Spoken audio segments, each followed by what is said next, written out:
Yeah, what's up with the Chill B? Yeah, I've been quiet, There's not much going on in boxing. Yeah, please like. Yeah, it helps the channel because there's haters around every stone. You know what? Just random post.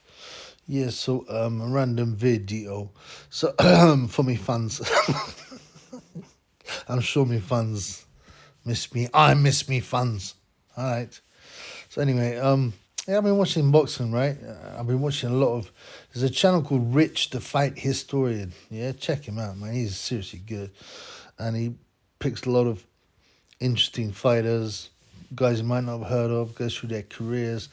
But I watched stuff from Bobby Chacon just now, other fights, fighters from the 80s especially. I like that. They got some good stories. And I noticed it's very different boxing, man. Yeah, they hardly ever hold. They hardly ever hold. They hardly ever hold. And the referee won't have it either. The referee also does not get as involved as he does in modern fights, it seems. It's like the referees want to make a name for themselves. Like Mickey Vann loves himself, looks at himself in the mirror. No, you are a handsome bugger, ain't you, Mickey? You're a handsome bugger, ain't you? Huh? Hey! Winks at himself and walks off. That's the kind of degenerate Mickey Vann is. He wants people to remember who he is. But I didn't see any of that stuff with the referees here.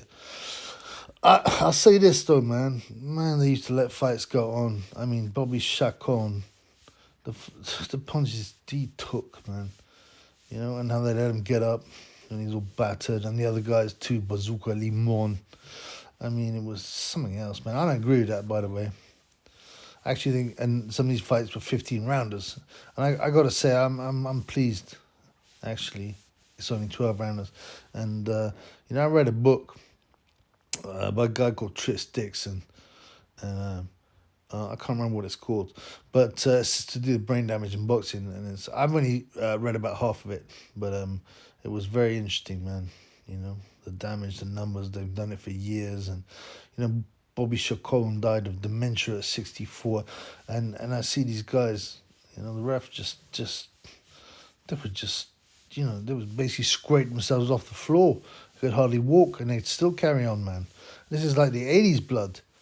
You get me? Uh-huh. You see someone in the 40s and you're like, blood clot.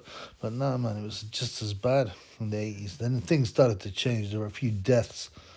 Doug Koo Kim, I think is his name, got killed by Ray Mancini on a big TV station. So it was well known. And they dropped the rounds to 12. Some people, cynical people, say actually that was used as an excuse to drop to 12 rounds because 12 rounds, if the main fight went 12 rounds, huh? So that's what, 36 minutes plus 11 minutes in between, 45 minutes plus 15 minutes for entrance and interview. It fit perfectly in an hour, which is a great advertising kind of metric, apparently. So, it's possible, man. They do everything to manipulate you for the most money they can get. But yeah, it was eye-opening. But you've got to see the guilt of boxing. Some people, and they'll be like, "Oh no, I don't want to read a book like that, documenting the damage. I don't want to know about the old fighters that are penniless, shouting in their pants." No, I'm not joking. I'm saying this is what goes on because they can't control themselves at a young age. I mean, come on, man, this is no good. You got to recognize we're following a dark sport, a very dark sport. And it's important to do so. Anything else is just fraud. It's lying to yourself. You can't take the good things out of a book and ignore the bad things.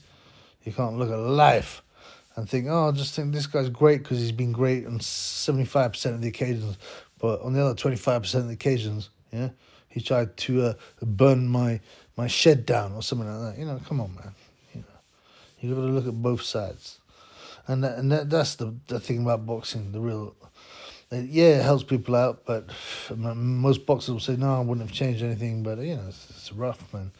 It's rough. It's no joke. No joke being punched in the head. Anyway.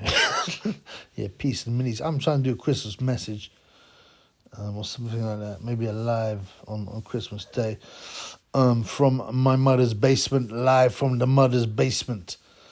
And, and pick things up in the new year, I hope. Yo, peace.